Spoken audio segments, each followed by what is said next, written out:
దేవునికి స్తోత్రం. 1 కొరింథీయులకు రాసిన పత్రిక 3వ అధ్యాయం 16వ వచనం ఇలాగూ సెలవిచ్చుచున్నది, మీరు దేవుని ఆలయమై ఉన్నారనియు దేవుని ఆత్మ మీలో నివసించుచున్నాడనియు మీరు ఎరగరా.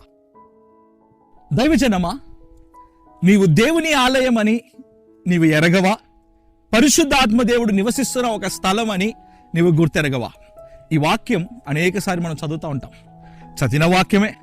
ఈ చదివిన వాక్యం మరలా ఎందుకు చెప్తున్నారు బిసోరాలా అని కూడా మీరు అనుకోవచ్చు.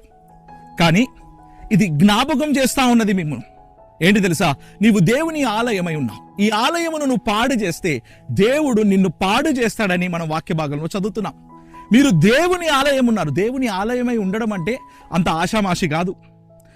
నేను చాలాసారి కెనడాలో ఉన్నప్పుడు కూడా కొన్ని కన్స్ట్రక్ట్ చేయబడ్డ చర్చెస్ని చూడడానికి కొంచెం దూరం ప్రయాణం చేసి వెళ్ళా.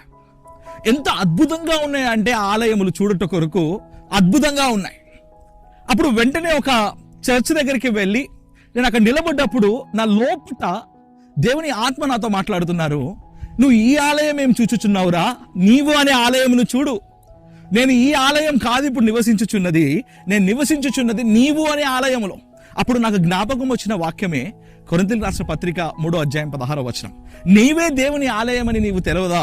దేవుని ఆత్మ నీలో ఉన్నాడని నీకు తెలియదా? హలో దైవ పిల్లలారా, దేవుని ఆత్మ నీలోను నాలోను ఉన్నాడు. పరిశుద్ధ ఆత్మ దేవుడు నివసిస్తున్న ఆలయమై మనం ఉన్నాం.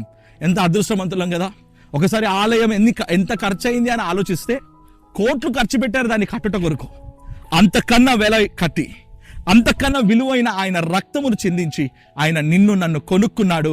నిన్ను నన్ను ఆయనకు ఆలయముగా దేవుడు మార్చుకున్నాడు. ఈ ఆలయమును పరిశుద్ధముగా పెట్టుకుందాం. ఈ ఆలయమును దేవుని కొరకు మనం వాడుకుందాం. ఈ మాటలు నువ్వు నమ్ముతుంటే, ఈ వాక్యమును నువ్వు అంగీకరిస్తుంటే నాతో పాటు కలిసి ప్రార్థిస్తావా? పరిశుద్ధాత్మ దైవమా, మమ్మల్ని నీ ఆలయముగా మార్చినందున నీకు స్తోత్రం. మేము నీ ఆలయమై ప్రభు మేము ఉన్నామని మరొక్కసారి మాకు జ్ఞాపకం చేసినందున నీకు స్తోత్రం. ప్రభు దీన్ని కాపాడుకునే కృప మాకు దయచేయండి.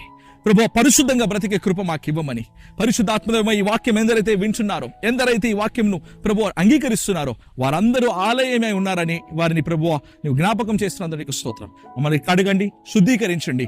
మేము బ్రతుకు దినములు నీకు నమ్మకమైన పాత్రగా బ్రతుకుట కొరకున్న కృపావరములు మాకు దయచేయమని సమస్తమును మీ హస్తానికి సమర్పిస్తూ యేసు క్రీస్తు వారి పరిశుద్ధ నామమున ప్రార్థించి వినయముతో వేడుకుంటున్నా మా ప్రియ పరలోకపు తండ్రి. Amen, amen, amen. God bless you. God be with you all. తిరిగి రేపటి ఉదయం కలుద్దాం. అంతవరకు